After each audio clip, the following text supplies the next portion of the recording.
치우침 없는 공정한 뉴스를 전합니다. 강지원의 뉴스 정면승부. 네, 오늘 하루 대한민국에서는 어떤 일들이 있었을까요? 오늘 있었던 주요 뉴스를 종합해드리는 강지원의 뉴스 정면승부 7시 뉴스 포인트입니다. BMW 엑스드라이브가 알려드리는 교통정보 금요일입니다. 갑작스런 폭설로 도로 곳곳이 빙판길입니다. 교통안전에 당신에게 날씨는 두려움입니까? 즐거움입니까? 어떤 상황에서도 지능적으로 대응하는 BMW 엑스드라이브. 드라이빙의 즐거움은 계속됩니다. 오늘의 주요 뉴스를 꽉 채웠습니다. 강지원의 뉴스 정면 승부. 뉴스 포인트. 네, 먼저 정치권 등 우리 사회에 있었던 일들부터 살펴보겠습니다. 까칠한 숙현 씨의 친절한 숙현 씨의 까칠한 뉴스입니다. 네, 이숙현 씨 나오셨습니다. 안녕하셨습니까? 네, 안녕하세요. 네, 오늘 안산시에서 인질극이 벌어졌죠. 네. 그런데 안타깝게도 2명이 사망하는 사건이 발생했습니다. 그렇습니다. 40대 김모 씨가 별거 중인 아내 A 씨를 불러달라면서 A 씨의 자녀들을 볼모로 잡고 인질극을 벌였습니다. 무려 5시간 동안 경찰과 대치가 벌어졌는데 결국 동거녀의 별거 중인 아내의 전남편과 막내딸이 숨지는 참극으로 끝났습니다. 네. 숨진 A 씨의 전남편은 집안에서 흉기에 찔려 숨진 채 발견됐고 A 씨와 전 남편이 낳은 2딸 중 막내딸은 병원으로 옮겨졌지만 끝내 숨을 거뒀습니다. 이날 오전 9시 35분경에 경찰 112 상황실로 A 씨 신고가 접수됐고요.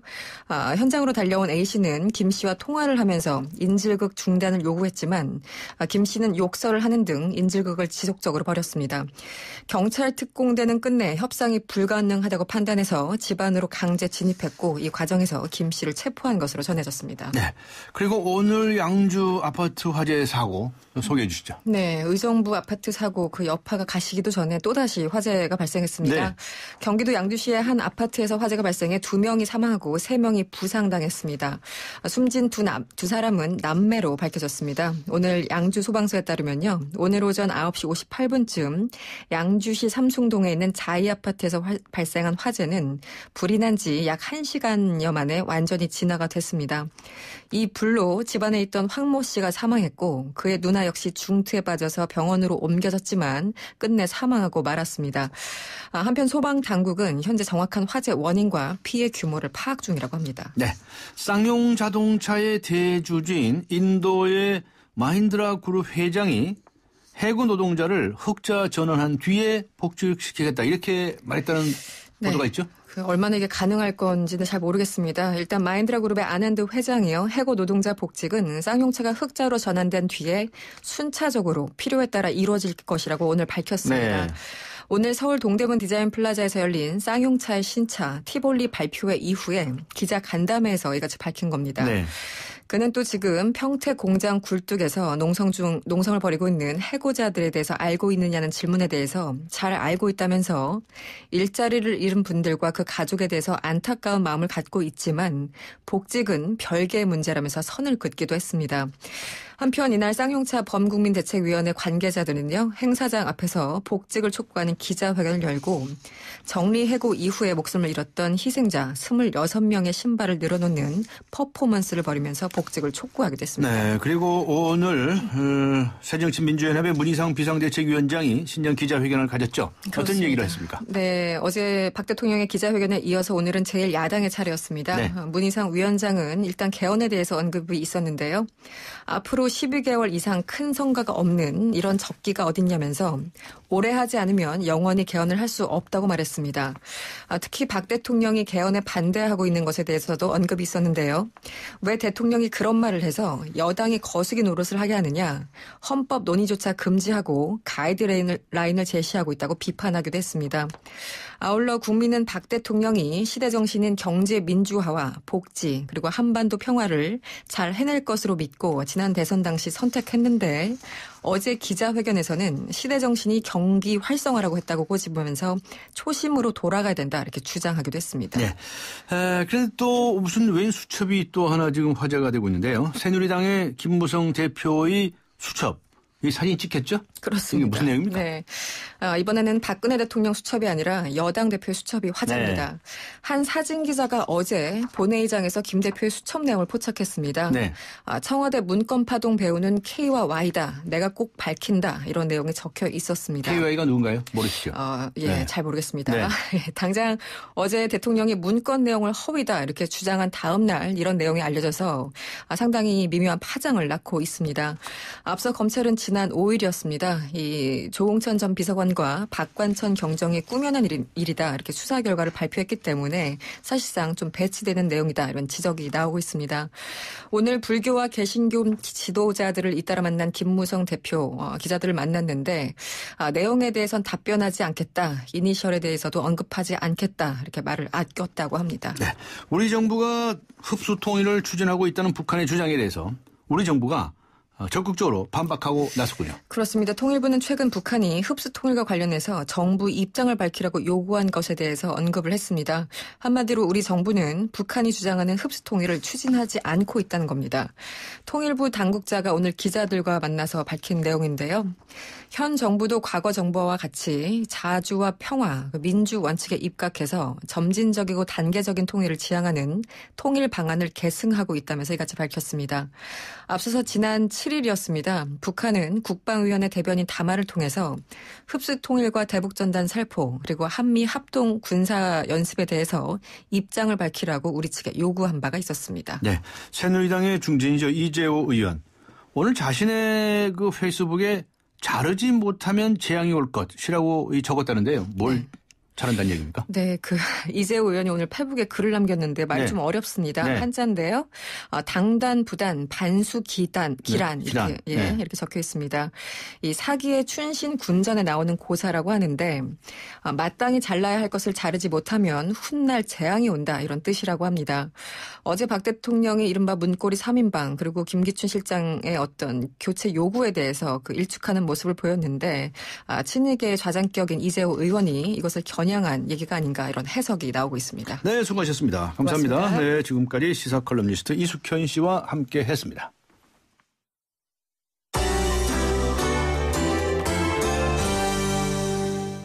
네, 이번에는 경제 쪽으로 가보겠습니다. 경제 포인트.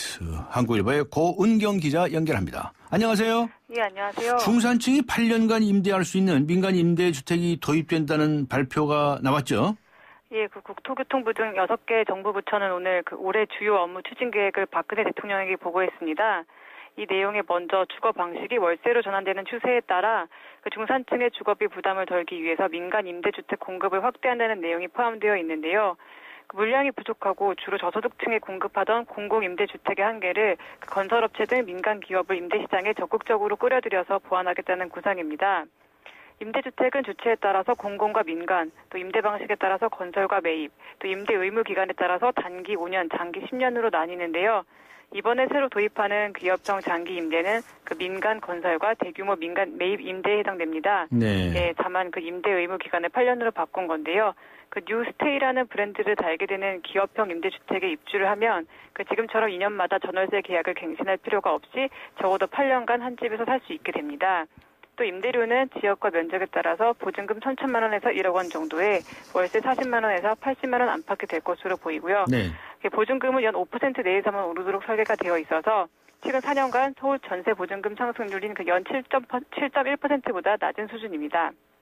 민간 건설 업체들이 짓고 관리하는 방식이라서 공공기관이 주로 저소득층을 위해 공급했던 공공임대와 다르게 분양주택과 유사한 품질의 주거 환경을 누릴 수 있다는 점도 장점으로 꼽히고요. 네. 또 기업형 임대 사업자들이 세탁, 청소, 가구, 가전대여 같은 종합주거 서비스도 제공하도록 한다는 게 정부의 구상입니다. 네. 열심히 일하면 생활이 좋아진다. 예. 네. 이런 말에 동의하는 한국의 젊은이들. 한국 20대 중에서 절반도 동의하지 않는다고요?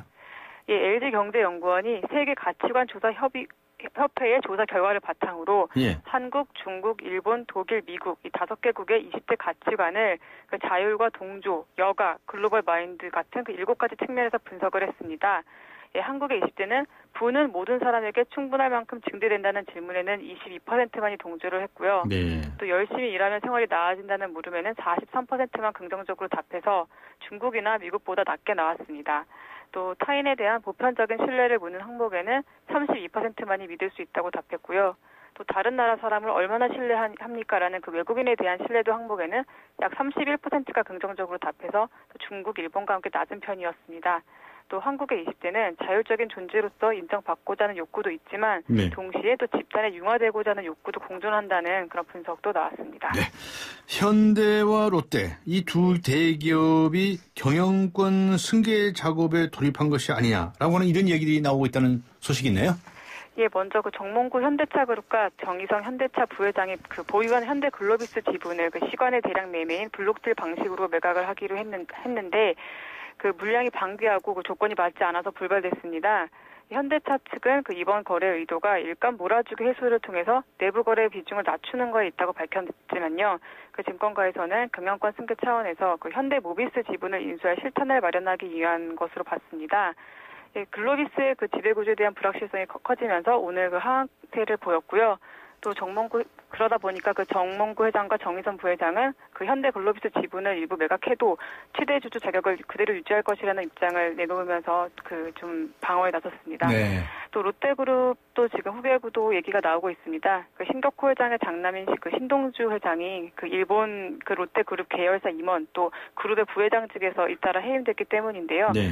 예, 신동빈 그 롯데그룹 회장이 일본까지도 총괄하는 것 아니냐는 시각이 나오고 있습니다. 하지만 아직 그 신동주 그 전 부회장의 보유 지분이 그대로이기 때문에 그 완전한 퇴진은 아니라는 시각도 있고요. 그래서 앞으로 후계구도 경쟁이 벌어질 수도 있다 이런 얘기도 있습니다. 네, 수고하셨습니다. 감사합니다. 네, 고맙습니다. 네, 한국일보의 고은경 기자였습니다.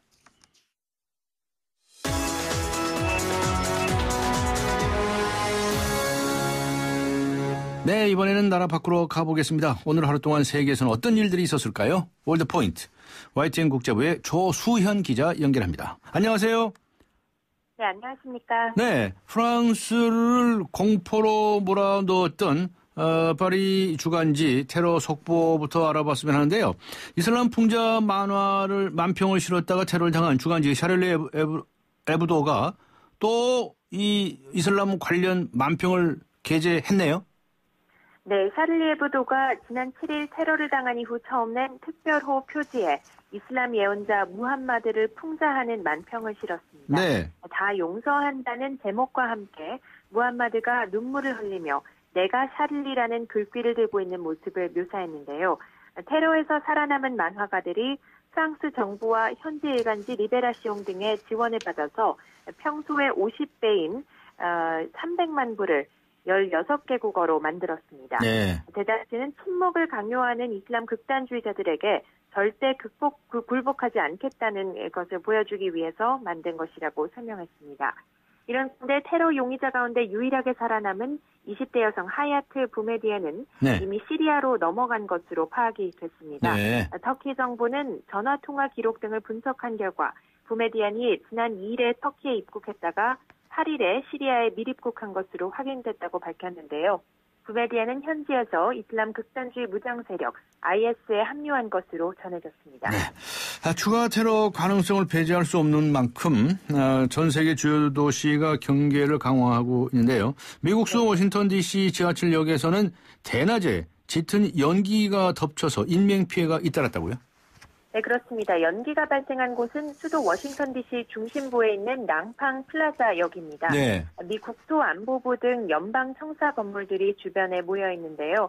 이곳 낭팡 플라자 역에서 현지 시간 어제 오후 3시쯤 전설 한 대가 출발한 직후에 짙은 연기가 퍼지기 시작했습니다. 당시 열차에 타고 있거나 열차를 기다리던 승객들이 호흡곤란 증세를 겪었는데요. 네. 1명이 숨지고 84명이 병원으로 옮겨졌습니다. 대낮에 지하철역에서 갑자기 연기가 발생한 원인은 아직까지 파악이 되지 않고 있습니다. 하지만 연방조사국은 일단은 초기 조사 결과 고의적인 범죄 흔적은 발견되지 않았다고 밝혔습니다. 네, 그리고 이 추락한 에어아시아 여객기에 블랙박스 2개가 모두 인양됐다는 소식도 들어와 있네요. 네, 지난달 28일 추락한 에어아시아 여객기 블랙박스 2개가 이틀에 걸쳐서 모두 인양됐습니다. 인도네시아 당국은 어제 자바해 수색 현장에서 비행 기록 장치를 회수한 데 이어 오늘 조종석 음성 녹음 장치도 인양했다고 밝혔습니다. 당국은 수도 자카르타에 있는 연구소에서 블랙박스 분석 작업을 벌일 계획인데요. 비행 기록 장치 상태가 양호하다며 이 장치에 담긴 자료를 내려받는 데는 사흘 정도가 걸리고 분석하는 데에는 총 한 달 정도가 걸릴 것이라고 내다봤습니다. 네. 회수된 블랙박스에는 추락 당시 비행 기록과 조종사들의 교신 내용이 담겨 있어서 사고 원인을 밝히는 데 가장 중요한 자료가 될 것으로 보입니다. 네, 고맙습니다. 감사합니다. 네, 지금까지 YTN 국제부의 조수현 기자였습니다.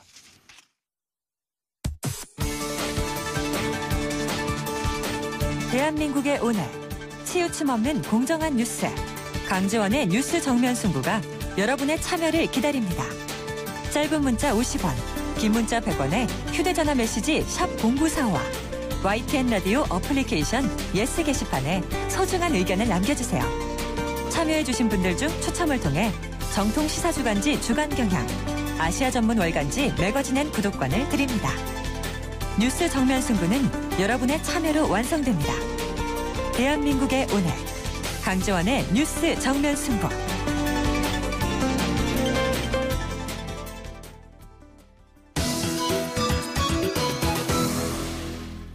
새해 들어 각종 사고가 끊이지 않고 있습니다. 지난 주말 의정부 화재 참사에 이어서 오늘 아침에는 경기도 양주의 한 아파트에서도 불이 나서 2명이 숨지고 3명이 다쳤고요. 남양주의 아파트에서도 화재가 있었습니다. 어제는 파주 LG 디스플레이 공장의 질소가스 누출로 근로자 2명이 사망하는 안타까운 사고도 있었죠. 작년 세월호 참사 이후에 안전이 우리 사회의 화두로 떠올랐었는데요. 이를 뒷받침할 만한 사회적 분위기나 제도는 여전히 제자리 걸음인 것 같습니다. 재난안전원의 김동헌 원장 연결해서 전문가 의견 들어보겠습니다. 안녕하세요. 네, 안녕하십니까. 네, 오늘 오전에 경기도 양주 아파트에서 또 화재가 발생한 사고는 알고 계시죠? 네네네. 그 원인은 어떤 걸로 어떻게 보고 계십니까? 예, 그러게 안타깝게도 앞서 오늘 오전 9시 58분쯤 경기도 양주시 삼성동 GS 자이 아파트 7단지에서 화재가 나서 인명피해가 발생했는데요. 네. 오전 10시 47분에 종료됐습니다. 근데 이 불은 아파트 한 동 4층에서 시작된 불이 5층으로 옮겨 붙었습니다. 네. 그리고 한 명이 숨지고 또 3명이 중요사를 입었는데요. 아파트 화재는 아래 위층 간의 베란다 난간, 이게 오픈되어 있는 경우에 이제 화재가 속수무처리로 넘어옵니다, 층이. 네. 근데 이 난간이 닫혀 있는 경우라도 상당 시간이 지나면 열기로 이제 위층이 타게 되죠. 네. 따라서 이 신속하게 불길을 잡는 방법이 필요한데, 이렇게 아파트 화재는 구조적으로 이렇게 옆집이나 이런 집보다 윗집이 더 위험하고 취약성이 있다고 이렇게 봅니다. 그래서 지금 이런 우리 양주 이번에 아파트 같은 경우에 그런 식으로 불이 옮겨 붙어서 또 5층까지 이렇게 타게 된 그런 경우가 된 걸로 볼 수 있습니다. 네, 아파트라고 하는 게 이게 화재 사고에 취약한 겁니까? 그러죠. 이 붙어 있다 보니까 네. 집이 서로 붙어 있기 때문에 그래서 이제 화재에 대한 예방과 특히 또 이렇게 대비를 할 수 있도록 준비가 철저히 하는 게 필요하겠죠. 네, 의정부 화재 사고는 이른바 도시형 생활주택이겠죠. 네네. 그 사고는 사건은 어떻게 보셨습니까? 이게 도시형 생활주택, 이게 이제 주택법 제2조 제4호에 나와 있는 건데요. 예. 우리 주택에는 최저 주거 기준이라는 게 있습니다. 예. 최저 주거 기준 제4조 제5호에도 안전한 전기시설과 화재 발생 시에 안전하게 편안할 수 있는 구조와 설비를 갖추어야 한다, 이렇게 돼 있지만은, 네. 이 도시형 이 생활주택은 이 기준에서 제외되어 있습니다. 네. 즉, 이렇게 도시 생활주택 자체가 이렇게 안전한 소위 기준을 이렇게 벗어난 상태로 돼 있기 때문에 그런 것도 문제가 됩니다만은 또 이러다 보니까 또 상대적으로 이제 주차장 설치 기준도 또 완화됐고 이러다 보니까 주변 거주자 차량이 네. 저분들의 이렇게 양쪽에 쭉 주차가 돼 있고 이러다 보니까 상당히 여러 가지 복합적인 문제가 발생되는 그런 내용이죠. 이게 사실 규제 완화 이런 게 이제 하루 키웠던 내용이라고 볼 수 있습니다. 네. 건물 사이의 간격이 50cm도 안 됩니까? 그래요. 한 1m 조금 이제 안 되는 그런 상태죠. 예. 네. 또 외벽 마감재는 스티로폼입니까? 그렇죠. 스티로폼 그게 이제 우리가 드라이비트라고 네. 스티로폼의 양쪽에 이렇게 이 시멘트로 덧칠한 그런 단열재인데 네. 이게 불이 나면 안에 스티로폼이 타죠. 예. 그러니까 빨리 번집니다. 그리고 지금 이 요번에 아파트 같은 경우는 이제 간격이 1m 이내로 이렇게 좁아서 거리 불길이 그 통로를 타고 올라간 거예요. 그래서 이게 하나의 꿀뚜 효과를 일으켰습니다. 그러니까 네. 불이 샥 올라가면서 그 특히 또 이렇게 이 드라이비트 이게 타면서 같이 그냥 올라가서 이 소위 그 속수무책으로 그냥 당한 그런 케이스가 되겠습니다. 이건 이제 도시형 생활주택이기 때문에 특별히 그런 거예요? 그렇죠. 건물 사이 간격이나 스티로폼이나. 예, 원래 일반 아파트라면은 네. 그 6m 이상 떨어져 있어야 됩니다. 그리고 네, 스티로폼도 써서는 안 되고요. 예, 그런데 이런 도시형 생활주택은 그런 것을 완화시켰습니다. 이게 2009년도에 네. 도시 완화시킨 그런 상황이 되겠습니다. 예. 그때는 왜 완화시켰나요? 규제 완화한 것은 사실 우리 대도시 인구 밀집 지역에 이렇게 사실 큰 이제 문제가 발생됐는데 이런 일로 인해서 하게 된 것은 사실 주택 공급, 서민 주택을 공급하겠다고 뭐 이런 사실 중요한 안전이나 주민 안전을 사실 버린 셈이죠. 예. 그래서 이제 이런 안전을 담보로 하는 규제 완화 이게 더 이상 없어져야 되고 이를 더욱 강화해서 이제 우리 국민의 생명 신체 재산 보호해야 되지 않겠나 이렇게 생각하고 있습니다. 이거 다시 규제 또 강화해야 되나요? 뭐 그렇게 봅니다. 예. 그렇게 그리고 생각하세요? 지금 국회에서는 이미 지금 그 규제 강화에 대해서 지금 준비하고 있는 걸로 알고 있습니다. 네.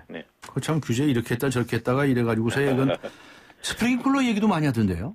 예, 이 스프링클러는 사실 참 꼭 필요한 건데, 그런데 실제로 이제 그 스프링클러는 불이 직접적으로 이렇게 닿여야 그게 터져서 이제 이 스프링클러의 소위 자기 책무를 담당하는 그런 내용이 되겠는데, 지금 요번에 이제 우리 스프링클러가 이 우리 도시형 생활 우리 주택에는 사실 이 스프링클러가 뭐 설치 안 돼도 11층 이상만이 설치하도록 이렇게 돼 있어서 설치 안 해도 되는 이런 모양이 되다 보니까 스프링클러가 좀 이렇게 만약 주차장에 그때 스프링클러 설치돼 있었다면은 뭐 당연히 직접 불이 터져서 이렇게 그게 빨리 소화가 됐을 것인데 그게 사실 없다 보니까 그게 계속 타서 이제 불이 이렇게 번진 거 아니냐. 그래서 요번에 지금 스프링클러 문제도 다시 한 번 더 검토해야 될 사항이지 않겠나. 그래 봅니다. 스프링클러 다는데 그거 무슨 돈이 많이 듭니까? 파이프 배관해야 되고 하니까 비용이 들지요. 그래서 비용 절약해 주려고 이거 규제 완화했던 거겠네, 보나마나. 그런 부분으로 그런 부분 그렇게 볼 수 있죠. 예. 그렇습니까? 비용 줄이고 하다 보니까. 좀 안전이 더 중요한데요, 그죠? 네. 하여튼 이 완광기를 이번에 입주자들이 많이 사용하지 않았다는 지적도 있는데 그 점은 어떻게 설명하십니까? 우리 완광기. 완광기가 사실은 우리 소방법에 보면은 이제 우리 이런 주거지에는 완광기나 또는 이제 우리 이 구조를 할 수 있는 여러 시설들을 준비하게끔 돼 있는데요. 실제로 이번에 완광기 이런 걸 사용하려면은 그냥 할 수 있는 게 아니라 사실 좀 한번 이렇게 써보고 숙달된 훈련이 돼야 그게 탈 수가 있지. 사실 높은 데서 줄 하나 이렇게 타고 내려온다는 게 그게 쉬운 일이 아니죠. 그렇죠. 그래서 그런 부분을 좀 고려를 하는데 그래서 또 특히 10층 이하 건물에서만 이걸 사용할 수 있도록 되어 있습니다. 그래서 어쨌든 그래도 10층이라도 저 같은 경우도 사실 타기가 겁이 나는 그런 부분이 되겠습니다만은 그래서 이런 부분들은 완광기도 중요하지만은 요즘 사실 여러 좋은 제품들이 많이 나옵니다. 화재 대피 제품들이 그래서 좀 그런 것도 적극적으로 활용하는 방법도 필요하겠다는 생각도 듭니다. 그렇군요. 이게 그냥 넘어갈 일이 아니네요. 일상생활 속에서 완광기 사용법이라든가 하다못해 소화기 사용하는 법이라도 말이죠. 아주 익숙해질 정도로까지 훈련을 해야 되겠네요. 우리 주민들이 모두 다. 그렇습니다. 근데 그런 거 좀 하자는 얘기는 안 하시나요? 합니다. 실제로 이제 안전체험센터라고 있습니다. 우리 국가에서 운영하는 그 안전체험센터가 있어서 네. 우리 국민들이 가서 그 안전체험 하려면은 전 국민이 언제 거기 가서 합니까? 다 집에서 한 번씩 다 하게끔 해야죠. 그러니까 가서 하실 수 있어요. 가시면 신청해서 예. 하실 수 있는데 거기서 이제 그런 완강기나 또 그 화재 시에 대피 요령 그리고 저 CPR, 심폐소생술 이런 것들에 대해서 하고 또 그 하게 되면 수료증도 드리고 이렇게 하는 그런 안전체험센터 운영을 하고 있습니다. 그래서 그리고 또 각 학교나 이런 데서 그런 이제 안전체험에 대해서 요청을 하면은 가서 또 해주게 돼 있고 그렇습니다. 예. 네, 좀 그런 변화가 좀 있었으면 하네요. 네. 이 화재가 났는데 말이죠. 네. 소방차가 들어가기가 어렵다. 네네. 이게 보통 문제가 아니더군요. 그러니까 그렇죠. 소방 헬기가 떠야죠. 그렇게 되면. 근데 뭐 헬기 바람 때문에 불이 더 커지지 않았냐는 주장도 나오긴 하는데 뭐 믿을 수 없는 얘기라고는 하긴 하지만. 이런 소방 문제, 소방을 어렵게 하는 문제, 이런 문제도 해소를 해야 되겠군요. 그렇습니다. 예. 사실 헬기 바람으로 인해서 뭐 화재가 더 커졌다. 물론 이제 그것도 중요한 내용 중에 하나입니다만은 사실 이 생명을 구해야 되잖아요. 네. 생명 구하는 게 다른 무엇보다도 우선이라 저는 생각하고 있고요. 그래서 생명을 구하는 게 첫째고, 그리고 이렇게 헬기로 인해서 화재가 커질 수 있다. 이런 부분에 대해서는 한번 좀 연구를 해서 이런 적절한 거리, 헬기는 화재로부터 어느 정도 거리를 유지해야 된다는 이런 부분도 한번 정리를 해서 그런 거를 적용할 수 있도록 하는 것도 필요하다고 생각합니다. 네. 그거 참 할 일이 많네요. 할 일이 많습니다. 네. 국민안전처도 만들어주고 어쩌고 했는데, 그죠? 네. 전국에 소방차 진입이 어렵거나 아예 불가능한 구역이 1,600곳이라는 말이 있는데 맞습니까? 예, 맞습니다. 거기는 아직 소방차가 들어가지도 못하는 거예요? 좁았어요. 예, 좁아서 들어가기가. 그 화재나면 불도 못 끄겠네? 그래서 이제 그런 경우는 이런 소방차가 들어가지 않고 헬기나 또는 실질적으로 따로 이렇게 알겠습니다. 다른 이제 좁은 데 통과할 수 있는 이런 차량으로 활용을 해야 되는 그런 상황이죠. 네, 아시겠습니다만 어저께는 또 건국대학에서 불이 났어요. 학교나 교육시설 같은 데 화재 이런 문제도 제비를 해야 되겠고 또 파주의 LG 디스플레이 공장에서 질소 가스 누출되지 않았습니까? 그렇습니다. 요즘 계속적으로 이렇게 이런 안전사고가 발생하는데 어떻게 느끼십니까? 지금 뭐부터 해야 된다고 생각하십니까? LG 디스플레이 공장 같은 경우는 사실 작년 말에 또 훈련을 해서 사실 이 훈련할 때 패널 공장에서 가스가 누출돼서 인명피해 발생한 상황 그런 것을 가정해서 실제로 비상연락과 사고 전파 이런 것들을 쭉 훈련을 해서 아주 잘 이루어졌고 15분 만에 인명 구조와 술주 사고 수습이 완료됐다고 이렇게 자평하는 그런 일이 있었습니다. 그런데 이걸 사실 추적해 본 건데 이게 잘 짜여진 시나리오에 의해서 시계열상 행동에 따른 그런 보여주기식 훈련이 아니냐.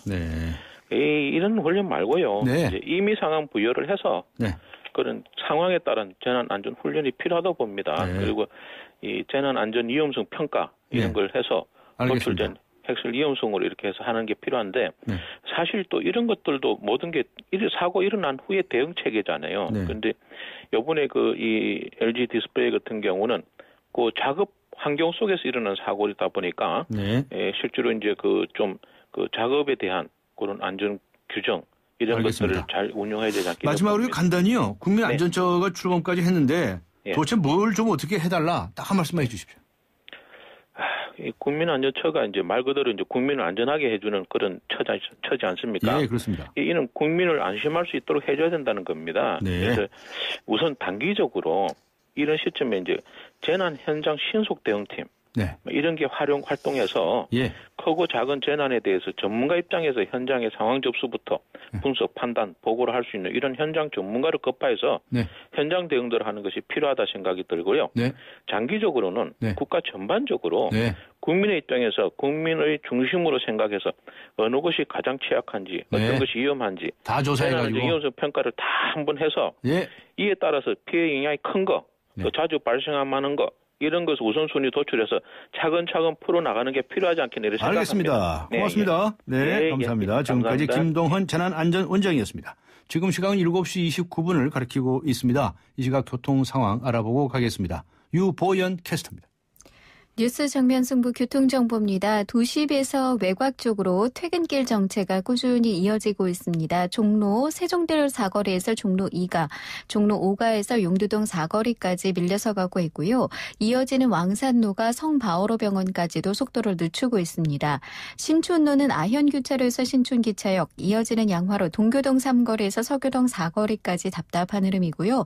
국회대로가 영등포구청에서 목동교까지 어렵고, 경인로는 서울교에서 물레동 4거리, 구로역에서 고척교까지 시속 20km 미만입니다.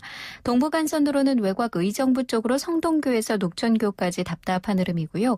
올림픽대로 공항 방면으로 한남대교에서 가양대교까지 시속 20-30km 정도로 지나고 있습니다. 뉴스 정면 승부 교통정보 유보연이었습니다.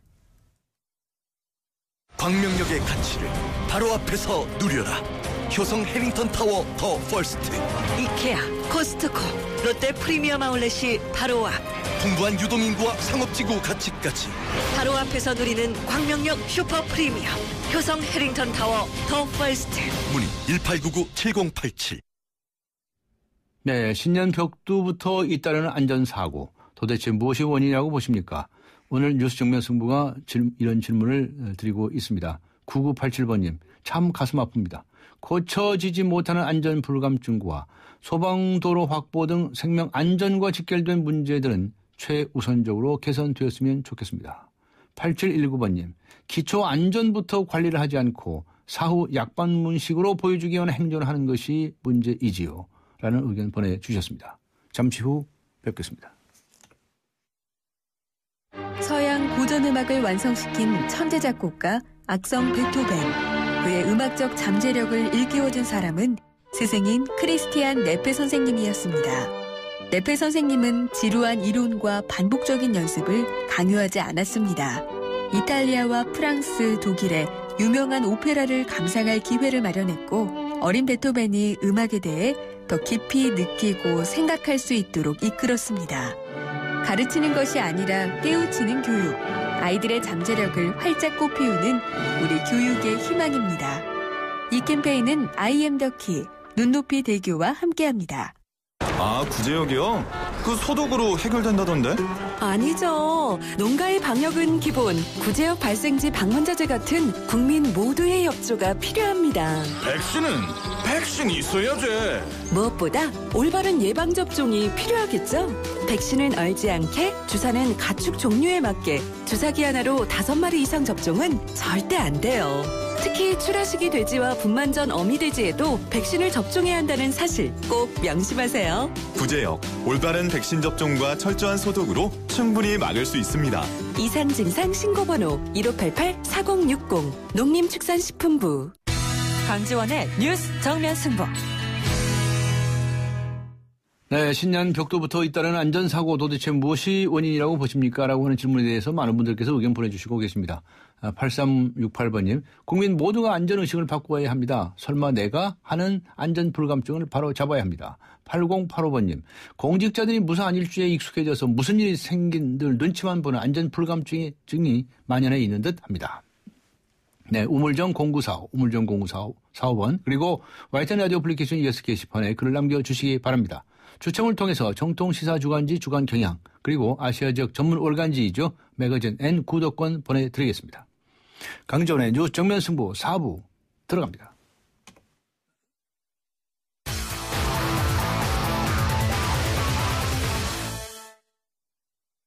네, 스포츠 소식부터 알아보고 가겠습니다. 스포츠 포인트 중앙일보의 박린 기자 연결합니다. 안녕하세요. 네, 안녕하세요. 네, 우리나라 축구 대표팀이 오늘 쿠웨이트와 아시안컵 2차전 치렀죠. 결과 어떻게 네. 지금 나왔나요? 네, 그 축구 대표팀이 오늘 오후 4시부터 그 호주 캔버라에서 쿠웨이트와 조별리그 2차전을 가졌는데요. 예. 이청용이 오른쪽 정강이뼈 부근에 실금이 발견됐고, 손흥민도 감기 증상을 보여서 오늘 선발 명단에 변화가 있었는데요.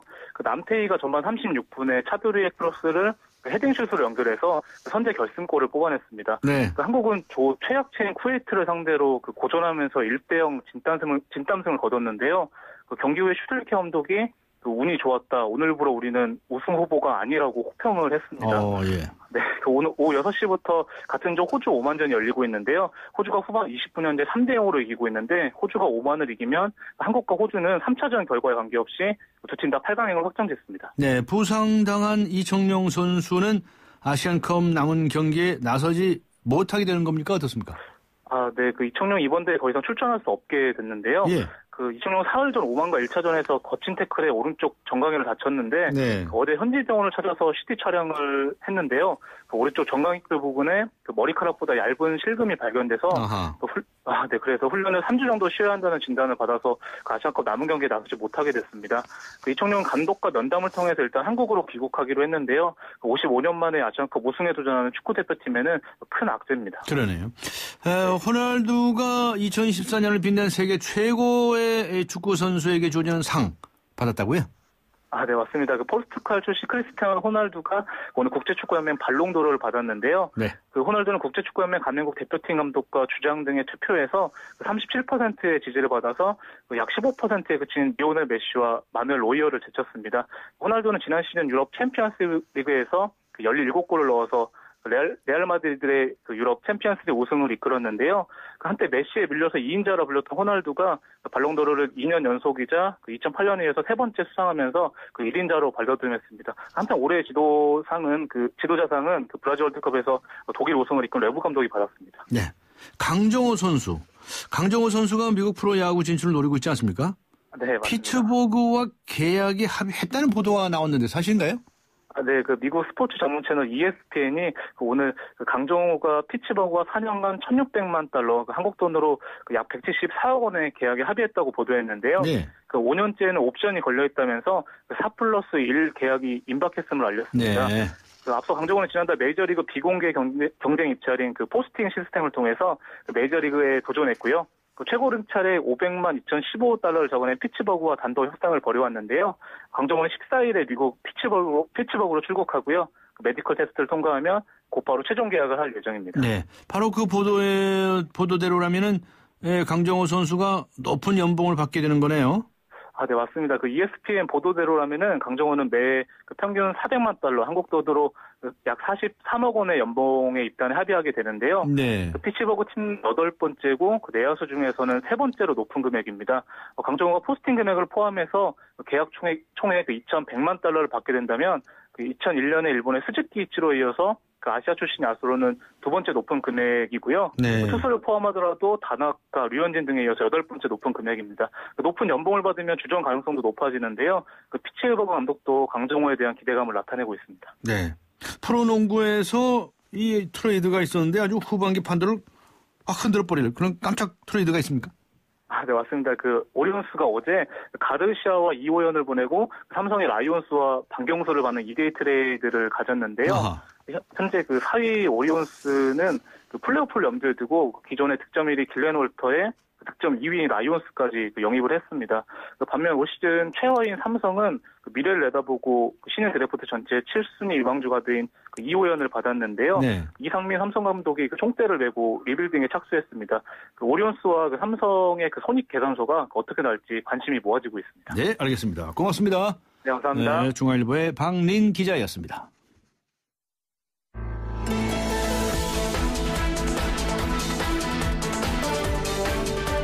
세상을 바꾸는 정면 승부. 네, 어제 박근혜 대통령은 올해 신년 구상연설에서 경제라고 하는 단어를 42번이나 언급했습니다. 지난해 연설에서는 24번 언급했던 데에 비해서 훨씬 더 많아진 것이죠. 대통령의 강한 의지처럼 우리 경제도 2015년에 훨훨 나를 수 있을지 알아보겠습니다. 매주 화요일 세상을 바꾸는 정면 승부. 네, 오늘 한국금융연구원의 박종규 박사 나오셨습니다. 안녕하셨습니까? 네, 안녕하십니까? 네, 올해 네. 한국 경제 네. 좋아집니까? 작년보다는 조금 나아질 거다 이렇게 전망이 되고 있습니다. 조금 나아집니까? 예, 조금 나아질 거라 전망이 되고 있습니다. 작년 성장률로 보면요, 작년 성장률이 한 3.4 정도 되지 않겠나 이렇게 추정이 되는데요. 예. 금년은 한 3%대 후반이다. 작게 보는 데는 3.5고요. 많이 보는 데는 3.9. 저희 금융연구원 같은 경우는 3.7 정도 보고 있는데요. 그 정도니까 뭐 그저 조금 나아진다. 뭐 설비 투자도 조금 나아지고 총 수출도 조금 나아지고 취업자도 작년에 못지않게 한 50만 가까이 이렇게 늘어날 것이다라고 보고요. 네. 실업률도 작년에 3.4에서 금년에 3.3이니까요. 뭐 소폭 하락한다 이렇게 예상이 됩니다. 네. 그런 예상들은 다 어떻게 하는 겁니까? 여러 가지 그거 되게 어렵습니다. 네, 여러 가지 이제 장치들이 있죠? 예. 네. 뭐 여러 가지 분석도 하고요. 네네. 여러 가지 정보를 종합해 갖고 네. 저도 이런 작업을 네. 옛날에 좀 오랫동안 해봤었는데 네, 네. 그 수치적인 분석도 많이 해야 되지만 결국에는 이제 그저 경제를 보는 어떤 감 같은 거요. 네. 네, 그런 게 뭐 경험이랄까 그런 거가 되게 중요한 것 같습니다. 네. 그런데 저 좋아진다고는 말씀인데 네. 조금 좋아진다고 하시는 게 네. 좀 수상한데요. 물가 상승률 어떻습니까? 물가는 작년이 이제 소비자 물가 상승률이 1.3%인데요. 예. 금년에는 한 1%대 후반 정도. 예. 뭐 담배값이 인상이 돼가지고 담배 소비세가 인상이 된 거죠. 예. 담배 소비세가 인상이 돼가지고 한 0.6% 포인트 상승 요인이 생겼고요. 네. 반면에 이제 유가 하락으로 한 0.8에서 한 크게는 1% 포인트 정도 하락 요인이 생기고 예. 뭐 이런저런 거 다 합해 보면은. 금년도 물가는 한 1.6 정도, 1.5 정도 되지 않겠나 이렇게 전망이 되니까요. 네. 뭐 일각에서 우려하는 뭐 마이너스 물가 이거는 아직은 가시권에 들어오지 않고 있다 이렇게 말씀드릴 수 있겠습니다. 네. 지금 일각에서 걱정하는 것은 이 디플레이션이거든요. 네네. 저물가, 저성장 이렇게 해가지고. 네네. 이거 어떻게 봐야 될까요? 우리가 우려해야 되는 디플레가 있고 예. 그렇지 않은 물가 하락이 있는데요. 네. 우려해야 되는 거는 수요가 대폭 줄면서 물가 하락이 지속이 되는 그런 거가 이제 우리가 경계해야 될 거고요. 네. 지금 우려되는 거는 유가 하락 때문에 지금 물가 상승률이 마이너스가 되면 어쩌나 이제 이런 걱정인데 유가 하락이라는 건 기본적으로 생산비의 하락이거든요. 예. 이거는 긍정적인 거라고 봅니다. 예.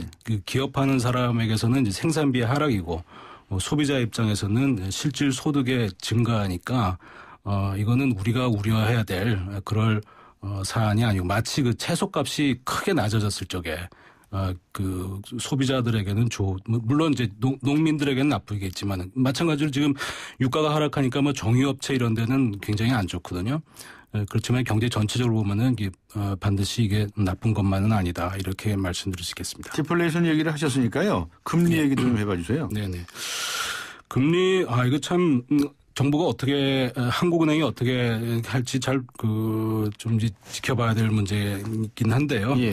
어저께 대통령께서 금리에 대한 언급을 직접 하셨습니다. 네. 그래서 이제 이 시기를 놓치지 않고 적기에 잘 대응할 수 있도록 거시경제 정책을 담당하는 기관들과 잘 협의하겠다 이런 내용의 말씀을 하셨는데 그러니까 이제 그게 아무리 원론적인 말씀을 하신 거라고 저도 이제 보여지는데 그러나 이제 시장에 있는 사람들은 이거를 정부가 금리를 인하할 생각을 갖고 있나 보다 이렇게 네. 받아들여지니까 네. 바로 채권 시장이 요동하면서 국고채 금리가 수직 하락을 했습니다. 네. 그래서 이제 사상 최저 수준을 이제 장중 한때 기록하기도 했는데 네. 제가 볼 때 이거는 대통령께서 직접 금리를 언급하신 거는 제 기억으로는 아마 처음인 것 같아요. 네. 역대 대통령님들 중에서. 네. 그러니까 원래 대통령 소관이 아닌데요. 네, 그래서 한국은행의 고유 권한인데. 그렇죠. 뭐 기껏 해도 뭐 부총리나 뭐 경제수석 이런 사람들이 얘기를 했었는데 직접 이제 말씀하셨단 말이에요. 네. 근데 이게 대통령이 이제 지금 박 대통령께서 어저께 기자회견에도 이제 역력히 이제 그거를 이제 표현을 하셨습니다만은 경제 활성화에 대한 어떤 열정이라든지 의지가 굉장히 강하신 분인 것 같더라고요. 예. 그런 만큼 금리에 대해서 이제 아무 생각이 없을 수는 없겠죠. 그래서 이제 질문이 나왔을 때 금리 말씀을 하셨습니다만은 결과적으로 그런 말씀을 하셨고 그다음에 채권 시장이 요동을 치니까 이제 부연 설명을 하시면서 청와대가 이렇게 해라고 해서 금리가 결정되는 건 아니다. 또 이렇게 설명까지 해주시고 또 그 경제수석과 기재부 차관이 또 그 사실은 이런 거였다라고 또 해명도 하고 이런 모습이 전체적으로 보면은 그다지 세련된 모습은 아니었다 이렇게 말씀드릴 수가 있겠습니다. 네, 세련된 모습은 아니다. 네. 자, 어제 그 박근혜 대통령이 발표한 경제 핵심 3개년 계획. 네. 그거 한국 경제 3년 살릴 수 지난해 발표했고 연도 어제 기자회견에서도 아주 강조해서 다시 얘기를 했는데 한국 경제 3년 살릴 수 있을까요? 살릴 수 있었으면 좋겠습니다. 네. 이게 참 세 가지인 것 같은데 뼈대가 자세하게 말씀드리려면은 굉장히 시간이 많이 걸릴 거고요. 첫째가 이제 그 공공개혁, 노동개혁, 금융개혁 그리고 또 교육개혁까지 이렇게 해가지고 기초가 튼튼한 경제를 만들겠다. 이게 첫 번째고요. 그다음에 경제 역동성을 회복하기 위해서 창조 경제를 해야 되겠는데 이거를 전국적으로 그리고 전 산업으로 확대를 해야 되겠다. 이게 두 번째였습니다. 그리고 내수 확대가 이제 세 번째인데 이거는 규제 개혁을 통해서 내수 확대를 달성하겠다. 그래서 내수와 수출이 균형을 이루는 경제를 만들겠다. 이게 세 가지 그 뼈대 내용인 것 같습니다. 네. 참 그 좋은 얘기들인 것 같아요. 여러 많은 그 전문가들이 머리를 맞대고 그 도출해낸 얘기이기 때문에 좋은 얘기, 우리 경제에 필요한 얘기가 있지 않겠 대부분이라고 생각하는데 그러나 이게 한국 경제를 과연 살릴 것이냐 하는 거는 지금 이렇게 제시된 이 뼈대에다가 어떻게 그 구체적인 내용을 채우느냐 여기에 달려 있지 않나 이렇게 생각이 됩니다. 예를 들어가지고 노동개혁 같은 거를 봐도 그중에 이제 이런 게 있습니다. 비정규직 차별화로 대표되는 그 노동시장의 이중구조를 해소하겠다. 이런 말씀이 있거든요. 근데 그거를 하면서 이제 네덜란드식, 덴마크식 노사정 타협을 이제 기대한다. 이렇게 그 말씀을 하셨는데 이게 노동개혁도 그 한 가지만 있는 게 아니라 그 나라마다 이제 여러 가지가 있을 텐데 제가 듣기로는 이 네덜란드인지 덴마크인지 잘은 기억이 안 납니다만 하여튼 둘 중에 하나에서 비정규직의 임금이 정규직과 똑같다는 거예요. 네. 그리고 보험도 다 들어주고. 네. 만약에 진짜 그런 식으로 우리 노사정위원회가 타결을 한다 그러면은 대환영을 받겠죠. 네. 대환영을 받겠으나 노동개혁을 잘했다고 또 칭찬받는 또 다른 사례가 이제 독일의 하르츠 개혁인데 이거는 그 2003년부터 실시가 됐습니다만은 2003년 이후에 독일의 실질임금이 하락을 합니다. 네. 그래서 10년이 지나도록 그 개혁의 그 이전 수준을 회복하지 못하고 있는데 이런 스타일의 그 개혁이라면 우리의 그 당시 독일에게는 필요한 건지 모르겠지만은 우리에게는 필요하지 않는 거다. 저는 그렇게 판단을 합니다. 거시경제적으로요. 이게 가계 소득이 좀 늘어나야 경제가 활성화될 수 있기 때문에 그래서 노동개혁 같은 것도 그 내용을 뭘로 담느냐에 따라 가지고 정말 우리 경제를 살려낼 거냐 아닐 거냐 그거가 달려 있다고 생각합니다. 네. 오늘 문희상 새정신 민주연합 비대위원장이 박근혜 대통령의 어제 기자회견을 비판하면서 경제 활성화를 경제 혁신을 하겠다고 그러는데 그보다 더 중요한 것은 경제 민주화 복지다. 한반도 평화다 이렇게 비판하고 나섰습니다. 낙수 효과는 없다. 이렇게 기자회견에서 노골적으로 발표를 하더라고요. 그렇다면 과연 지금 이 경제혁신 3개년 계획이 소개의 성과를 달성할 수 있을까요? 낙수 효과가 잘 나타나지 않으면은 그 경제를 살려내는 그런 거는 좀 힘들지 않나 저는 그렇게 봅니다. 우리 그 경제가 활성화되지 않는 중요 이유가 가계소득은 정체돼 있고 기업소득은 자꾸 늘어나고 자꾸 늘어나는 기업소득이 저축으로만 가고 그래갖고 이것이 실물로 내려오지 않고 바로 이런 문제에 있거든요.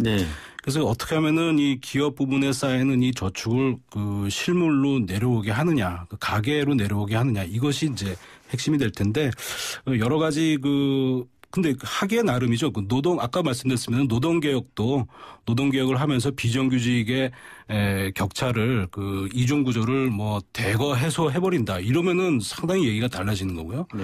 그와 아울러서 또 최저임금에 대해서도 또 어떤 조치가 있다 그러면은 또 많이 달라질 수 있으니까 지금은 어디까지나 화두를 던진 상태라고 보고 이 내용을 어떻게 채우냐에 따라서 이제 많이 달라질 것이다. 그런 이게 뭐 그런 낙수 효과가 없을 것. 지금 방금 말씀하신 그런 비판에 그 이해가 가는 부분이 뭐냐면은 어떻게 보면은 말씀하신 내용 전부가 무슨 연구소에서 만든 보고서의 요약을 이렇게 보는 느낌이 좀 많이 들었어요. 그러니까 이게 애를 많이 써서 생각을 해낸 것일 텐데 이거를 보는 사람의 일반 국민들에게 전달을 할 적에 이것이 나의 삶을 어떻게 나의 살림을 어떻게 이걸 달라지게 할 수 있을 것이냐라는 데다가 초점을 맞춰서 좀 전달을 했었으면은 진위가 좀 더 잘 전달될 수 있지 않았겠나 이렇게 아쉬움이 좀 있습니다. 네. 그러면서 이제 가계부채 얘기도 야당에서는 지적을 했어요. 가계부채. 이해도 괜찮겠습니다. 이거 뭐 위험하죠. 아슬아슬합니다. 오래전부터 이거는 글로벌 금융위기 이전부터 이거는 우리 경제에 문제가 될 것이다라고 얘기가 쭉 지적이 돼 왔었고 그러나 이게 해결되지는 않고 자꾸 이제 악화돼 오기만 했던 건데요. 오늘도 뭐 언론 보도를 보니까 10월 11월 달 가계 대출이 뭐 사상 최대 폭으로 증가했다 이런 얘기가 나옵니다. 근데 뭐 아마 가계부채 문제로 금년에는 우리 경제 정책의 운신의 폭이 상당히 제약을 받는 그런 한 해가 되지 않겠나. 특히 미국의 금리 인상과 더불어서 우리나라 금리가 올라가게 되면 어떻게 되느냐 이제 이런 이슈거든요. 미국이 금리를 단번에 큰 폭으로 올리지는 않겠지만은 금년 하반기부터 이제 올린다. 금년 그게 이제 거의 예고된 상황인데 이게 3년 동안 한 중간 정도로 봐도 한 4~5% 올린다는 거거든요. 그래서 그만큼 우리 금리가 따라 올라간다 하더라도 앞으로 한 2007년이 되면은 지금 2% 기준금리가 거의 7% 가까이 된다는 얘기니까 그렇게 됐을 때 가계 부채가 많은 이 소비자들이 이자 부담을 견딜 수 있겠느냐? 바로 이 포인트입니다. 그래서 이거를 좀 어떻게 좀 해결이 좀 됐으면 좋겠는데 아직까지는 정부에서 이거를 본격적으로 다루겠다는 어떤 그런 계획, 물론 이금융권에 대해서는 좀 조치가 나왔습니다만 아직 그런 게 없어갖고 아마 지금 이런 수준으로 금년 내내 가면서 대외 여건이 달라지면 굉장히 이걸 또 걱정하는 뭐 그런 식으로 어정쩡하게 가지 않겠나 싶습니다. 네. 뭐 지금 상태로서는 경기가 활성화되면 좀 감당할 수 있지 않겠느냐라고 하는 입장인 것 같은데요. 반면에 정부 재정 적자가 말이죠. 지금 우리가 국제 기준에 비하면 좀 낮다. 다른 나라에 비하면. 그러니까 이럴 때 좀 더 적자 재정을 편성해서라도 좀 과감하게 정부가 좀 투자 좀 해라. 이런 주장이 있습니다. 그렇게 해서 이 경기를 활성화시키는 게 옳지 않느냐라는 주장에 관해서는 어떻게 보십니까? 그거는 뭐 동의를 한다고 말씀드릴 수밖에 없는데 근데 단 전제가 우리나라는 이제 2018년부터 고령 시대 접어들지 않습니까? 그렇게 되면 이제 재정이 자꾸 악화되는 그런 길에서 이제 헤어나오기가 어려운데 지금 구조로는 이게 재정이 고령화에 대응을 할 만한 게 안 된다. 그래서 만약에 지금 장기 재정을 좀 건전하게 만들면서 단기적으로는 저희 경기 부양 재정을 통한 부양을 한다 그러면은 뭐 반대할 이유가 없는 것이죠. 근데 아직까지는 뭐 지금 공무원 연금 말고는 장기 재정에 대해서 우리가 지금 개선을 하려는 노력을 아직 안 하고 있기 때문에 그런 상태에서 재정을 악화시켜 놓으면은 나중 가서 어떻게 할 거냐 이런 걱정이 있는 겁니다. 네. 자, 국제 경제도 간단히 언급을 해 주시고 마쳐야 되겠습니다. 중국이 좀 주춤하는 것 같고요. 요즘 미국은 잘 나가죠? 잘 나갑니다. 근데 뭐 유럽에서는 좀 소강 상태인 것 같고요. 가장 지금 화두가 이제 그리스 문제예요. 그리스가 유로존을 탈퇴하느냐 마느냐 이달 25일 날 선거를 한다고 그러는데 거기서 이제 시리자라는 급진 좌파 야당이 있답니다. 만든 지 4년밖에 안 되는 야당인데 거기가 이제 부채를 탕감해달라. 네. 반으로 탕감해달라. 그렇지 않으면 우리 탈퇴하겠다는 이런 그 공약을 내세워서 되게 인기를 얻었다 그래요. 네. 네. 근데, 실제로 그 유로존을 탈퇴할 것 같지는 않다가 그럴 가능성은 낮아 보이긴 하지만 그러나 이제, 그럴 가능성을 전혀 배제할 수 없기 때문에 그렇게 되면은 유로존이 좀 불안해지지 않느냐. 그래서 2011년, 12년에도 유로존의 위기가 처음 세게 왔었습니다만은 네. 이번도 뭐 강도는 상당히 거기에 비해서는 약합니다만은 그 유로화에 대한 그 신뢰도가 조금 흔들릴 수 있는 그런 그 계기가 아니냐. 그래서 지금 이게 또 얼마 있으면 또 다가오기 때문에 상당히 관심사로 부각이 되고 있습니다. 네. 중국 주춤하죠. 중국 주춤하죠. 중국도 우리한테 어떤 영향을 미칠까요? 뭐 안 좋죠. 뭐 이제까지 예. 중국에다가 많이 그 물건을 팔아갖고 그 재미를 봤었는데. 예.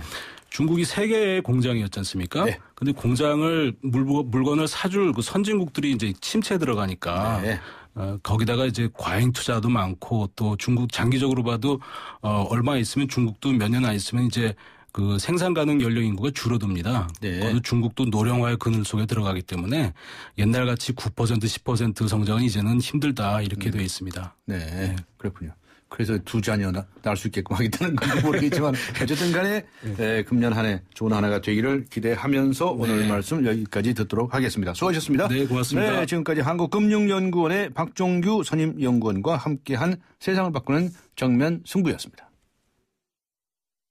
쉐보레 고객님, 2015년 새해 복 많이 받으시고 2015년 한 해 자동차 보험료도 꼭 받아가세요. 지금 쉐보레를 구입하시면 최대 200만 원까지 1년치 보험료를 지원해드립니다. 일부 차종 제외, 전시장 및 홈페이지 참조 1월 31일까지. Chevrolet, find new roads. 네, 신년 벽도부터 잇따른 안전사고 도대체 무엇이 원인이라고 보십니까? 라고 하는 질문을 드렸는데요. 2450번님께서는 작년에는 물로 어려움을 겪더니 올해는 불이 문제네요. 남 탓하지 말고 자기 자신부터 돌아봐야 할 것입니다. 1793번님께서는요. 소방서는 우리 주변 가까이에 있습니다. 왕강기나 소화기 사용법, 소화전 호수 사용법을 누구나 언제나 가서 직접 체험할 수 있도록 해주세요. 라고 적어주셨습니다. 휴대전화 끝자리 8085번님께 주간 경향을 1793번님께 매거진 N 구독권 보내드리겠습니다. 지금까지 프로듀서 신아람, 기술감독 남윤미, 신동해, 작가 이면 김민경, 그리고 진행의 강지원이었습니다. 1월 13일 화요일 강지원의 뉴스 정면 승부, 오늘 순서 여기서 모두 마칩니다. 여러분 고맙습니다.